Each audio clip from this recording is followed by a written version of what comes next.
这里有2台电脑，左边的这个是 Acer 的掠夺者战斧500，右边这个是掠夺者刀锋500 SE， 都是 i9 处理器，都是 RTX 3080，参数看上去都很无敌嘛。但是右边这台电脑厚度只有20毫米左右，左边这台呢厚度是35毫米，比它厚了 75% 啊。而且更离谱的是，这台电脑的适配器有2个，加在一起要2.7千克，而这台电脑整机也就2.34千克，合着这台电脑的充电器比一台旗舰机游戏本都要重了呀。那换成一般的电脑小白肯定会觉得傻子才买这台笔记本电脑嘛。只有懂行的人才知道，这2台电脑虽然都是 i9 加3080，但实际上产品定位乃至性能表现完全不同。这配置相同，为何差异这么大呢？同样是游戏本，不应该是越薄越好吗？这期视频我们就来给大家对比一下这2款产品。那么在对比之前，我们先得搞明白 Acer 这家公司为什么要推出这2款产品。今年 Acer 他们一共推出了4款游戏本，分别是暗影骑士、掠夺者战斧300、掠夺者战斧500以及掠夺者刀锋500 SE。从入门到主流的是暗影骑士系列，有采用 AMD 处理器的暗影骑士龙和英特尔处理器的暗影骑士秦。这2台电脑我们都单独出过视频。而到了中高端 ，Acer 有专门的硬件品牌 Predator 掠夺者，其中又分为战斧 Helios 和刀锋 Triton。今年战斧呢一共推出了2款，300和500。战斧300看上去正常很多啊，就是一台大屏幕的电竞游戏本，身材最多算丰满的类型，还是可以的嘛。这个战斧500就有点恐怖了，看看这个身材，我只想按 F 进入坦克。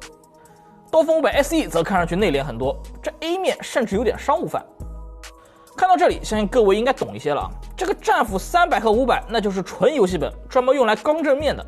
而刀锋500 SE 它在掠夺者的产品线里更像是一台全能定位的产品，既能玩游戏，放在办公室里呢也不显得突兀，适用场景更加丰富。好了，那既然知道战斧500和刀锋500 SE 的定位区别，那我们接下去再来看背置，就更好理解了。处理器部分，这2台电脑搭载的都是8核心16线程的 i9。不同的是，左边这台战斧500采用的是带 K 后缀的处理器，这意味着它的频率更高，并且支持超频。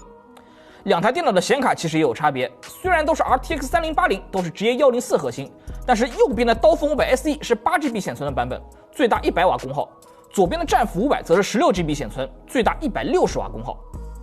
内存方面，2台电脑都支持扩容升级，出厂原始容量分别为 32GB 和 64GB， 频率均为 DDR4 3200兆赫兹。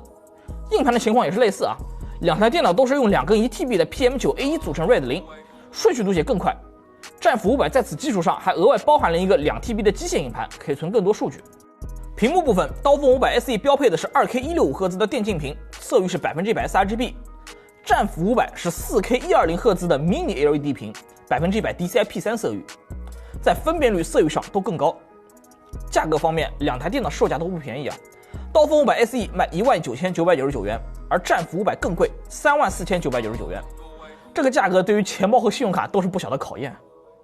OK， 那聊完了配置，我猜有的同学更加疑惑了，这2台电脑都是 i9， 他们俩的实际表现差距大吗？具体有多少差距呢？下面我们通过性能实测来对比一下。先简单回顾一下处理器的参数。刀锋500 SE 搭载的是 i9-11900H， 单核频率 4.9G 赫兹，全核频率 4.4G 赫兹。而战斧500这边的 i9-11980HK 在单核、多核上都要高出 0.1G 赫兹。在3D-Bench20的循环测试中，2台电脑前2次得分都比较高，说明它们的短时爆发性能都还不错。随后因为功耗限制，分数会下滑，刀锋500 SE 稳定在4700分附近，而战斧500稳定在5400分，有700分左右的差距，相当于是 15% 的性能领先。从跑分过程中的功耗记录可以发现，除了第1次跑分之外，刀锋500 SE 的功耗基本上在75瓦左右，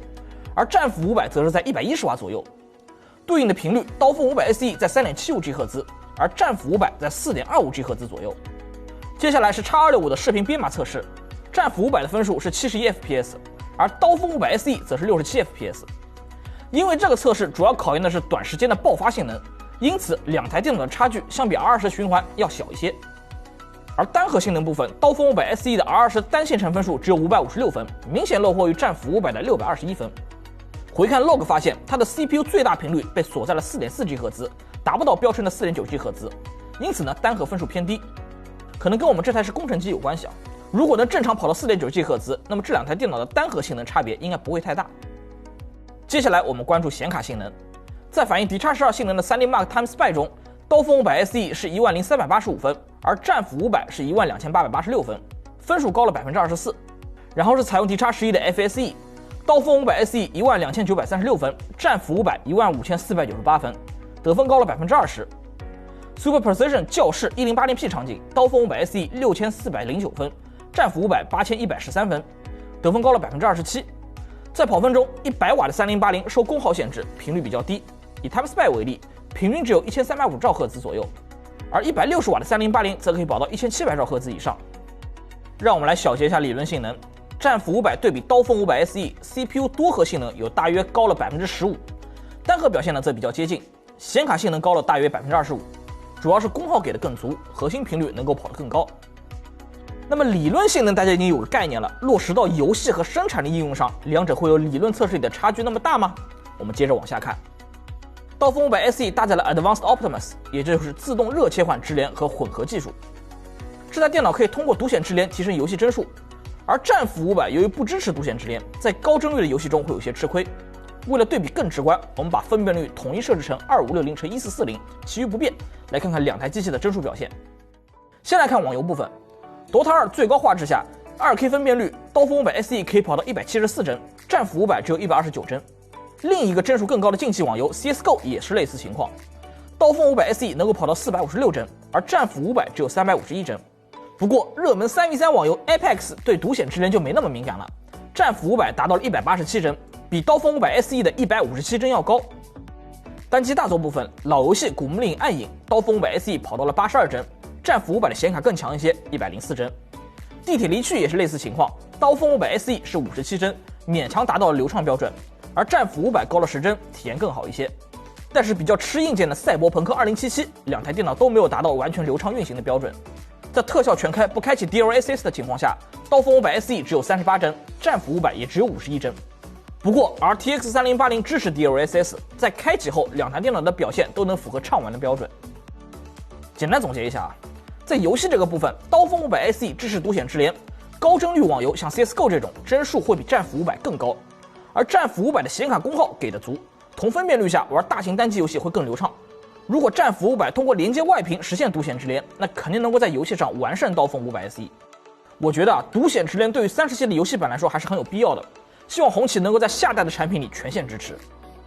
再来看看生产力方面的表现 ，Adobe 3件套的结果有些出乎我的意料。本来我以为刀锋500 SE 的成绩肯定是弱于战斧500的，结果呢，实测 Photoshop 只差了48分 ，AE 呢只差了17分，几乎可以说是测试误差了。而 PR 部分，刀锋500 SE 甚至还要高了70分。到了反映工业软件性能 SpecView 2020测试中，战斧500的显卡高功耗加大显存的优势就体现出来了，各个项目中的分数都比刀锋500 SE 更高一些。总的来说，生产力应用部分，两台电脑的差距并没有游戏里那么明显。注重单核性能的应用里，两台电脑的表现几乎没有差距。如果是看重显卡的 3D 类软件，那战斧500会有一定的优势。好啦，性能实测了解过了，那我们回过头来对比一下两台机器的外观。第一个差异是体型，刀锋500 SE 重 2.34 千克，厚 19.3 到 21.4 毫米，战斧500光机身就重 3.99 千克，厚度呢也是多了将近1倍，35毫米。另外，它还得使用2个330瓦的适配器进行供电，单个重量 1.19 千克，连着支架呢则是 2.7 千克，光适配器就要比刀锋500 SE 重了。第二个差异是外设，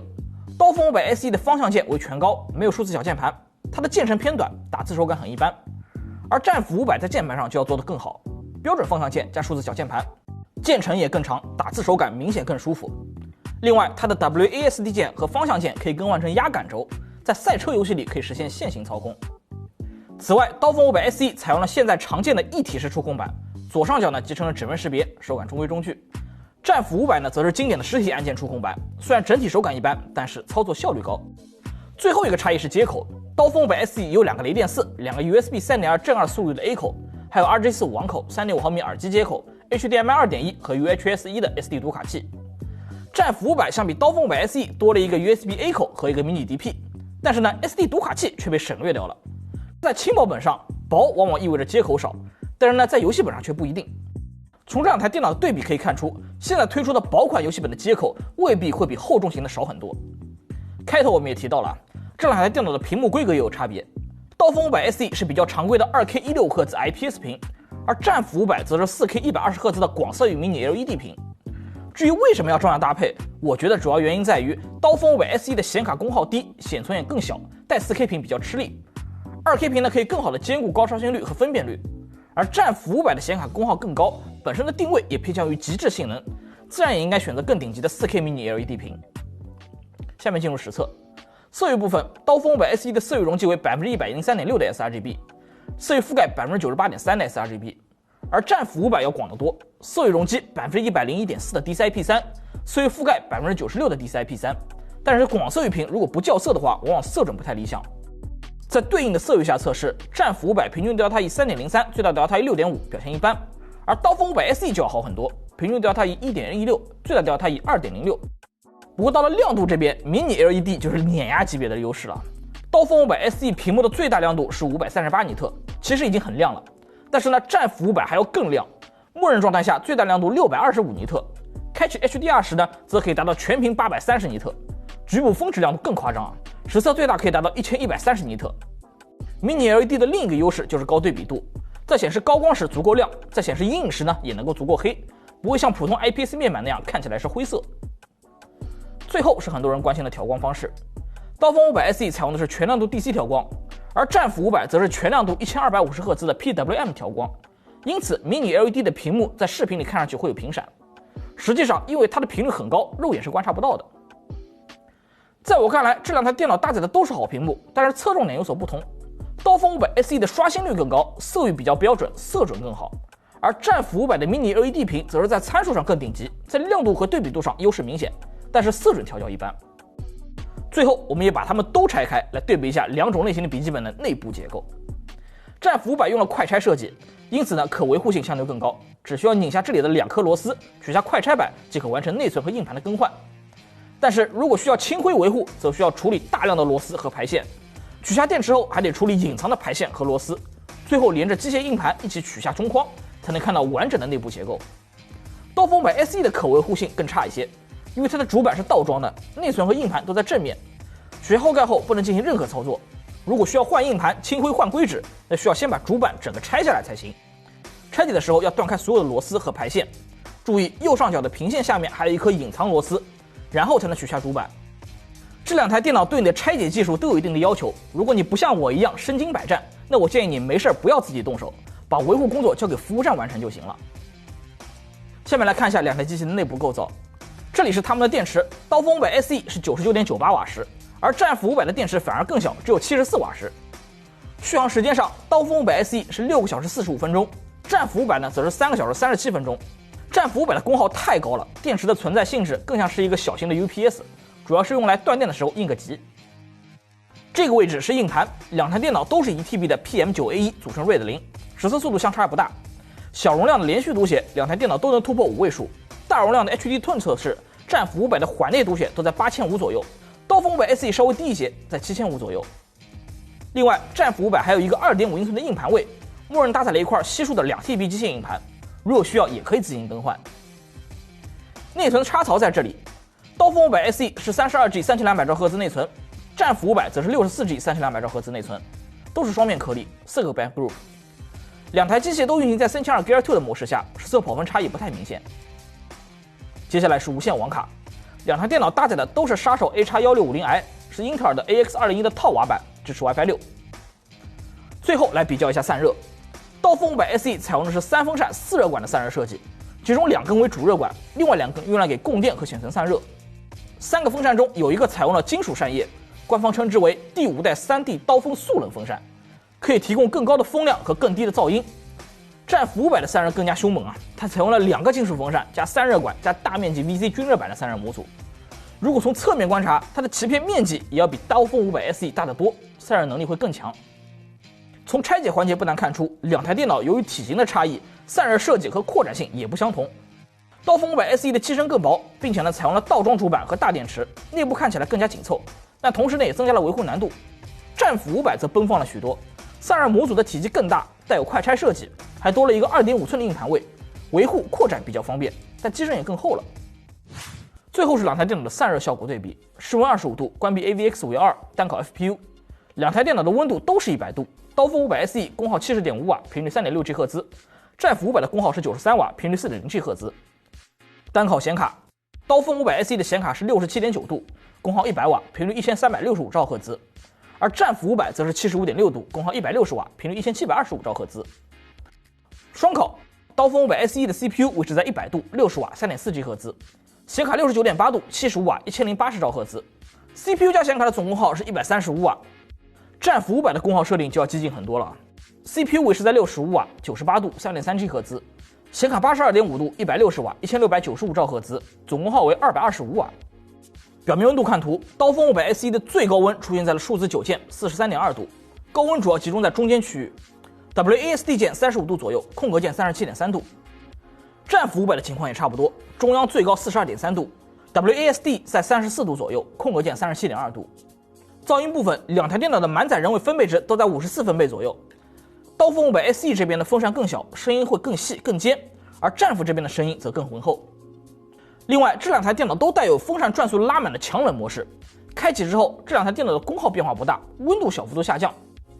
由于它们在强冷模式下，显卡都会自动的进行小幅度超频，因此 GPU 频率也会比之前高一些。表面温度部分，刀锋500 SE 整体下降了3度左右，最高39.4度 ，WASD 32度左右，而战斧500则非常凉快，最高只有33度 ，WASD 和掌托位置则是冷却到室温水平。当然，强冷模式带来的噪音也不可忽视啊。刀锋500 SE 57.4分贝，战斧500 63分贝，简直直升机起飞啊！总结一下，这两台电脑的散热表现同样和体型成正比。刀锋500 SE 比较轻薄，因此呢功耗设定偏保守，表面温度稍高。性能模式下的噪音和战斧差不多，而战斧500的体型非常厚重，功耗设定就很激进，225瓦的总功耗比刀锋500 SE 高得多。不过呢，我仍对它有一些不太满意的地方，比如说 CPU 温度很高，以及强冷模式下风扇太吵，希望下一代能够改进一下。看完了上面全部的对比内容，相信你们对这两个品类的游戏本有一个大概的了解。下面我们就来简单总结一下。首先，这两类游戏本对应的配置其实是大同小异的，都可以搭载最新最强的移动端处理器、最强的显卡、大容量的内存和固态硬盘。而不同的是，两种笔记本的体型差异导致了性能差异。即便使用了同样的硬件，但由于薄款游戏本的内部空间小，无法承载体积更大、导热能力更强的散热模具，因此在功耗上会比肌肉游戏本略低一些。同时，内部空间小也一定程度上影响了内部扩展性，在升级潜力方面会更弱。并且肌肉游戏本因为不需要考虑机身的厚度，在外设接口方面可以做得更好。比如战斧500搭载了更亮的 Mini LED 屏幕，配备了实体按键触控板，还用上了键程更长的键盘，甚至有特殊的压力感应按键，这些都是薄款游戏本不具备的优势。不过薄款游戏本相比在便携性方面更好，同时薄款游戏本很多会配备 PD 充电，在不需要使用高性能的场合，用一个手机充电器就能给电脑续命，整体的便携优势进一步提升。我个人觉得类似战斧500这类后专型的游戏本更适合那些使用场合比较固定，需要使用高性能设备又不方便使用台式机的用户购买。而刀锋500 SE 这类的薄款游戏本更适合那些需要在多点之间移动，并且同时需要高性能电脑的用户选购。最后，这两台电脑的优缺点，我们按照自己的惯例总结给大家，供各位参考。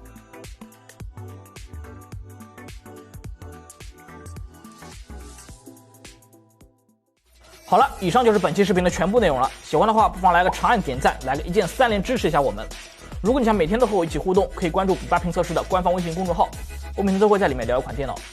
这两台电脑或许良心，或许坑爹，但我们的目的就只有一个，交流买本心得，帮助电脑小白。这是比巴评测试，我是猪王，我们下期视频再见吧。